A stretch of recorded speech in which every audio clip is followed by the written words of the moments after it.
Hello students, आज हम इस लेक्चर में पढ़ेंगे डीएवी की 8th क्लास की इंग्लिश लिटरेचर की पोयम।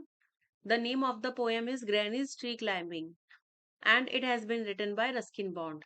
आपने 6th 7th स्टैंडर्ड में रस्किन बॉन्ड के और भी चैप्टर्स पढ़े हैं, वो बहुत इंटरेस्टिंग थे। चलिए उनकी ये पोयम पढ़ते हैं। Now read Ruskin bonds poem grannies tree climbing. My grandmother was a genius. You'd like to know why? Because she could climb trees, spreading or high. तो यहाँ पे जो पोएट हैं वो अपनी ग्रैंड मदर के बारे में बता रहे हैं। जो उनकी ग्रैंड मदर थी वो बहुत ज्यादा जीनियस थी, और वो कहते हैं कि आपको उनकी ग्रैंड मदर क्यों जीनियस थी ये जानकर बहुत ही अच्छा लगेगा। Because she could climb trees spreading और हाई।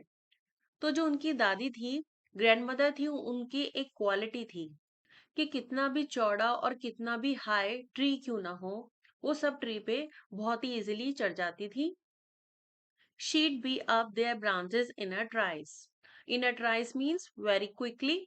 वो इतनी ज्यादा एक्टिव थी कि किसी भी ट्री की ब्रांचेस पे बहुत जल्दी से चढ़ जाती थी। And mind you, when last she climbed a tree she was 62। तो पोएट कहते हैं कि जब लास्ट टाइम वो ट्री पे चढ़ी थी तो उनकी एज जो थी वो 62 थी। तो आप देख सकते हैं कि वो काफी ओल्ड थी, उसके बावजूद वो बहुत ज्यादा एक्टिव थी और बहुत जल्दी ट्री पे चढ़ जाया करती थी। Ever since childhood, she'd had the gift for being happier in a tree than a lift. तो ये एक गॉड गिफ्ट था, और ये गिफ्ट उन्हें बचपन से ही मिला हुआ था। उनका बचपन से ही इंटरेस्ट पेड़ पर चढ़ने में बहुत ज्यादा था, उन्होंने बचपन में ही ये सब सीख लिया था। For being happier in a tree than in a lift. जब लोग बूढ़े हो जाते हैं तो उनको लगता है कि उन्हें लिफ्ट में चढ़ना चाहिए, वो ज्यादा इजी होता है। बट जो पोएट की ग्रैंड मदर हैं, वो लिफ्ट की बजाय पेड़ों पे चढ़ने में ज्यादा खुश रहती थी। And though as years went by she would be told. और जैसे जैसे टाइम बीतता गया, ईयर्स पास होते चले गए, तो जो उनके रिलेटिव्स थे या फैमिली मेंबर्स थे, उन्होंने बताया कि that climbing trees should stop when one grew old. उन्हें बताया गया कि अब उनकी एज बढ़ चुकी है, वो थोड़ा ओल्ड होने लगी हैं, बूढ़ी होने लगी हैं, तो उनको ट्रीज पे चढ़ना बंद कर देना चाहिए। And that growing old should be gone about gracefully. She'd laugh and say, well, I will grow old disgracefully. तो लोगों ने उनको समझाया कि जब लोग बूढ़े होने लगते हैं तो उन्हें अपनी लाइफ ग्रेसफुली जीनी चाहिए। ये जो एक्टिविटी होती है ये बच्चों की एक्टिविटी होती है, ट्री पे चढ़ना। ये जब छोटे होते हैं तब तक तो ठीक लगता है, लेकिन जैसे जैसे एक पर्सन बड़ा होने लगता है, ओल्ड होने लगता है, तो रिस्क भी रहता है और ग्रेसफुल भी नहीं लगता है। शी'd laugh एंड से, और इस बात को वो सुनकर हंसती थी और कहती थी, well, I will grow old disgracefully. तो वो उसका आंसर देती थी और कहती थी कि मुझे डिसग्रेसफुली ही ओल्ड होना ज्यादा अच्छा लगेगा। I can do it better. और वो बताती थी कि मैं इसको ज्यादा अच्छे से कर सकती हूँ, इस एज में और ज्यादा अच्छे से कर सकती हूँ। And we had to agree. और हमें उनकी बात माननी पड़ी। For in all the garden there wasn't a tree. और गार्डन में कोई भी ऐसा ट्री नहीं था। She hadn't been up at one time or another. कि वो किसी पेड़ पे एक बार या और ज्यादा बार उन पेड़ों पे ना चढ़ी हो। Having learned to climb from a loving brother when she was 6। तो जब वो 6 years की थी तो उन्होंने एक ट्री क्लाइंबिंग अपने ब्रदर से सीखी थी। But it was feared by all that one day she'd have a terrible fall। लेकिन सब लोगों को डर लगता था कि कहीं ऐसा ना हो कि एक दिन वो उस पर से बुरी तरह से गिर ना जाए। The outcome was different while we were in town। She climbed a tree and couldn't come down। The outcome was different. तो जो उसका रिजल्ट था वो बहुत ज्यादा डिफरेंट था। क्या हुआ, हम सब लोग टाउन में गए हुए थे। शी क्लाइम्ड अ ट्री, और वो पीछे से पेड़ पर चढ़ गई। एंड कुडंट कम डाउन, और वो नीचे नहीं उतर सकी। We went to the rescue and then the doctor took granny's temperature and said. तो हम सब उनको बचाने के लिए गए, और उसके बाद डॉक्टर ने उनका टेम्परेचर लिया, उनको फीवर था। एंड सेड, और कहा, I strongly recommend a quiet week in bed. We sighed with relief and tucked her up well.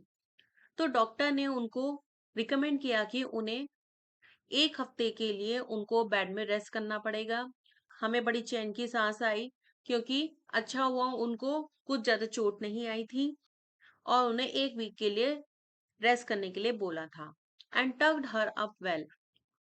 हम सब ने उनको बहुत अच्छे से उनकी केयर की, उनको आराम से बेड पे लिटा दिया और उनको जो-जो चीज़ उन्हें चाहिए थी, हमने उनके पास अवेलेबल करा दी थी। Poor granny, for her it was like a brief season in hell. अब यहाँ पे ग्रैनी को पुअर बोला गया है, क्योंकि समर का सीज़न चल रहा था और उनके लिए बेड पे पड़े रहना ही एक ब्रीफ सीज़न था, जिसे उनको हेल के बराबर था। उनके लिए समर का सीज़न एक हेल जैसा लग रहा था। Confined to her bedroom while every breeze whispered of summer and dancing leaves. इस समर के सीजन में जो हवा चल रही थी, ऐसा लग रहा था वो विस्पर कर रही है और जो लीव्स हैं डांस कर रही हैं। पर दादी उस टाइम पे बेडरूम में ही अपना लेटी हुई थी, कन्फाइंड थी, वो वहां से उठ नहीं सकती थी। But she had her peace till she felt stronger. लेकिन जब तक वो स्ट्रोंगर नहीं हो गई, जब तक वो ठीक नहीं हो गई, तब तक उन्होंने अपनी पीस को बनाए रखा, शांति बनाए रखी। Then sat up and said, I lie here no longer. उसके बाद वो उठी और बोली कि अब मैं ज्यादा टाइम तक यहाँ पर नहीं लेट सकती। And she called for my father and told him undaunted. और उन्होंने मेरे पापा को बुलाया और अनडॉन्टेड, फर्मली फर्मली उन्होंने अपनी सारी बात पापा को बता दी।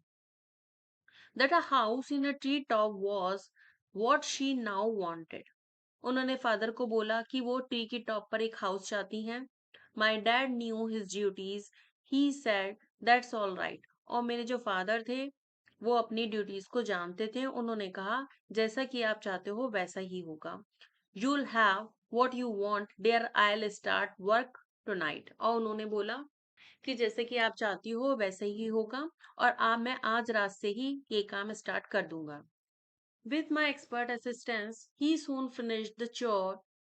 और इसमें पोएट कहते हैं कि उन्होंने भी थोड़ी सी अपने फादर की हेल्प की और फादर ने इस काम को बहुत जल्दी फिनिश कर लिया।